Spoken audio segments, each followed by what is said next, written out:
Halo, berjumpa lagi di program Inspirasi Persembahan Radio Singapura Internasional Siaran Indonesia, yakni program yang menghadirkan sosok orang-orang yang mampu menginspirasikan Anda untuk berbuat sesuatu bagi lingkungan sekitar.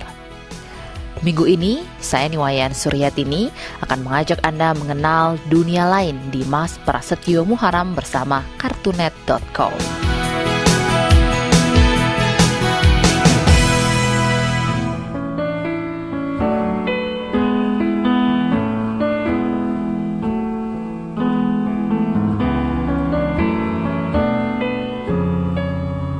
Mengatasi keterbatasan tanpa batas atau get over the unlimited limit. Slogan ini terpampang jelas ketika Anda membuka halaman website www.kartunet.com. Sebuah website yang dibuat oleh sekumpulan anak-anak muda tunanetra dan diperuntukkan bagi semua orang. Nama Kartunet sendiri merupakan kependekan dari karya tunanetra.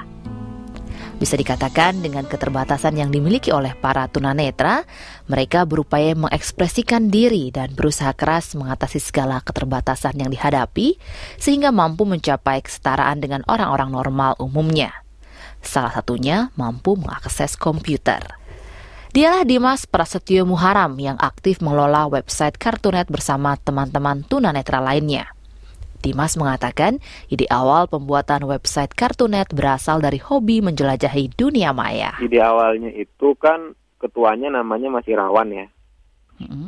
Itu jadi dia mengumpulkan kami itu nanyain sebelumnya kan kami bisa buat website pribadi sendiri-sendiri kayak blog seperti itu.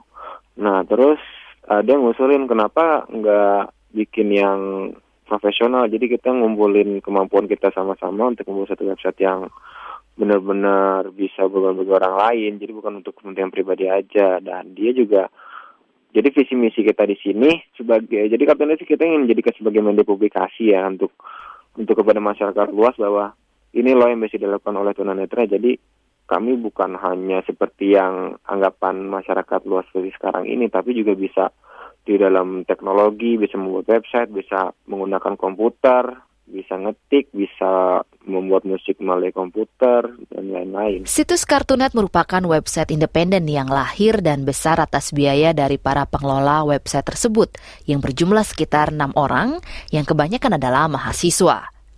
Begitu pula dalam tugas keseharian, ke-6 orang personal ini berbagi tugas, mulai dari operasional hingga administrasi. Nah, apa saja isi dari website Kartunet? Kita dengar penjelasan Dimas. Ya, itu kan di situ ada karya sastra. Jadi ada karya sama artikel. Nah, karya-karya di situ itu bukan cuma kiriman teman-teman yang tunanetra aja. Jadi para pengunjung pun dikasih fasilitas untuk mengirimkan karya-karya mereka sehingga bisa dipublikasi di Kartunet.com. Jadi ini tidak hanya untuk para tunanetra berarti tidak, ya, siapa saja? Makna dari karya tunanetra itu didirikan oleh para tunanetra dan ke depannya semua pihak bisa berkontribusi di dalamnya. Tapi ini lebih kepada karya-karya tulis ya dalam hal ini ya? Iya, untuk sementara karya tulis. Pada berikutnya ya mungkin bisa ke musik atau yang lain-lain. Dimas yang kini tercatat sebagai mahasiswa Universitas Indonesia jurusan Sastra Inggris semester 2 mengatakan dalam menggunakan komputer para tunanetra harus menginstal program Screenreader, yakni suatu program yang merubah tampilan layar ke dalam bentuk suara. Mengingat mereka mengandalkan pada pendengaran untuk bisa mengakses komputer itu sendiri. Secara bertahap, Dimas bersama teman-teman lainnya memperluas jaringan sehingga Kartunet bisa lebih dikenal di kalangan pengguna internet sendiri. Selain sebagai ajang sosialisasi, Dimas berharap website ini sebagai ajang untuk memperoleh informasi dan berbagi pengalaman antar tunanetra maupun dengan teman-teman lainnya. Bagi para tunanetra, masalah yang kerap mereka hadapi adalah minimnya perusahaan-perusahaan yang menerima mereka untuk bekerja. Hal inilah yang berusaha dicari jalan keluarnya dalam website ini. Sebelumnya untuk 2 tahun kebelakangan dua tahun kebelakang ini target kami untuk meluaskan jaringan ya. Jadi membuat website ini lebih populer di dunia cyber itu sendiri, seperti di search engine itu jadi lebih populer. Dan setelah 2 tahun ini kami lebih ke networking ya, lebih meluaskan sayap sehingga banyak, selain kami tidak hanya menampung karya-karya dari pengunjung saja, tetapi lebih untuk bagaimana bisa memperjuangkan nasib teman-teman kita yang memiliki keterbatasan ini. Karena diakui ya, sampai saat ini belum ada lembaga yang bisa memberikan atau menyediakan informasi tentang lapangan pekerjaan yang cukup bagi para penyandang cacat ini. Jadi di Kartunet nanti pada rencananya ingin ada suatu rubrik yang menampilkan profil perusahaan atau lapangan pekerjaan yang di sana menampung karyawannya yang penyandang cacat, sehingga selain untuk media apresiasi atau media penghargaan bagi perusahaan tersebut, mungkin jika misalnya mereka membuka lowongan untuk para penyandang cacat yang lain bisa melalui situs ini, dan perusahaan lain yang sebelumnya menolak penyandang cacat karena langsung meng-underestimate mereka bisa terbuka matanya dan tahu bahwa mereka juga bisa melakukan apa yang semaksimal yang mereka bisa. Sejak berdiri setahun lalu, tepatnya 19 Januari 2006 di Jakarta, upaya Dimas bersama teman-teman untuk lebih memperkenalkan website tersebut tidak sia-sia. Dimas mengaku meski awalnya sepi pengunjung, namun dari hari ke hari banyak orang mulai bertandang ke Kartunet.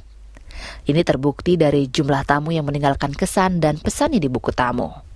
Sebagai website independen, para pengelola menghadapi sejumlah kendala dalam mengembangkan website, terutama masalah mengakses internet itu. Karena kita ini kan masih dalam community on the web ya, jadi belum punya base camp, kami belum punya tempat tertentu untuk mengumpul dan punya akses internet, jadi ya kami masih menggunakan akses internet sendiri, ada yang ke warnet atau ada yang pakai koneksi handphone. Jadi ya benar-benar ini benar-benar website independen dan mandiri yang tidak dibiayai oleh lembaga tertentu, tapi kami mengumpulkan uang bersama-sama untuk bisa membiayai Kartunet ini.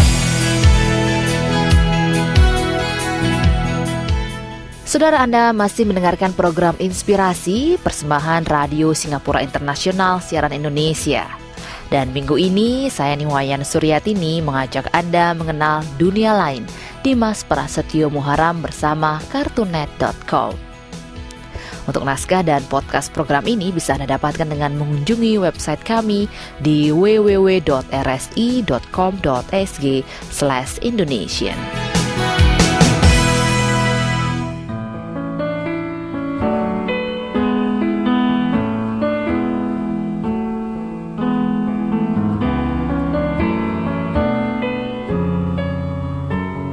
Menerima kenyataan sebagai seorang tunanetra tentu tidak mudah.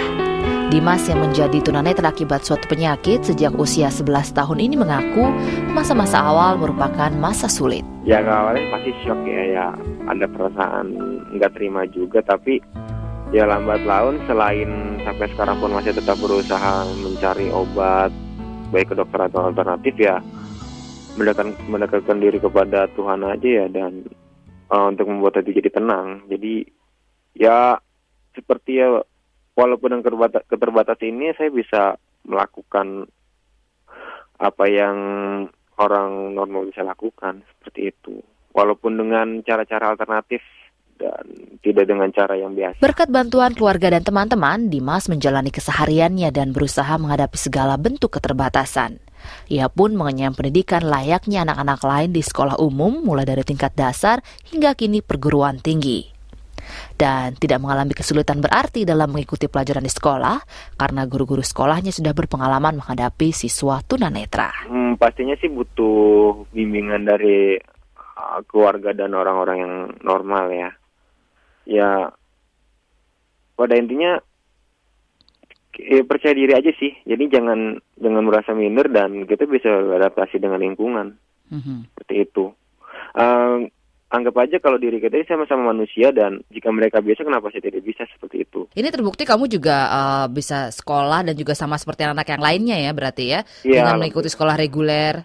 Iya, dan di sekolah pun alhamdulillah prestasi saya juga tidak terlalu buruk ya, masuk ranking 3 besar selama di SMP. Itu dengan satu kelas yang mayoritas dan mayoritas tuh murid-murid normal semua. Saya waktu SMP yang tunanetra juga hanya 3 orang di sekolah reguler itu. Berbekal rasa percaya diri dan tidak minder, Dimas yang bercita-cita ingin sebagai interpreter ini mengaku tidak pernah mengalami perlakuan berbeda ataupun negatif dari lingkungan sekitar mengenai kondisinya. Kalau perlakuan berbeda negatif sih tidak ada, tapi kalau berbedanya di sini, berbeda itu untuk agar kita mendapatkan kesetaraan. Jadi misalnya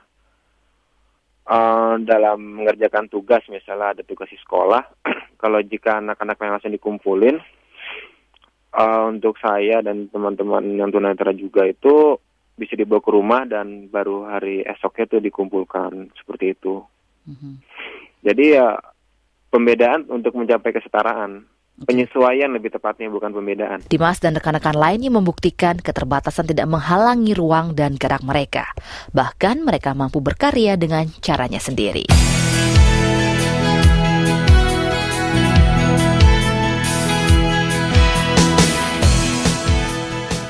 Ya, saudara, demikian sosok inspirasi kita kali ini. Semoga bermanfaat dan mampu memberikan inspirasi bagi Anda.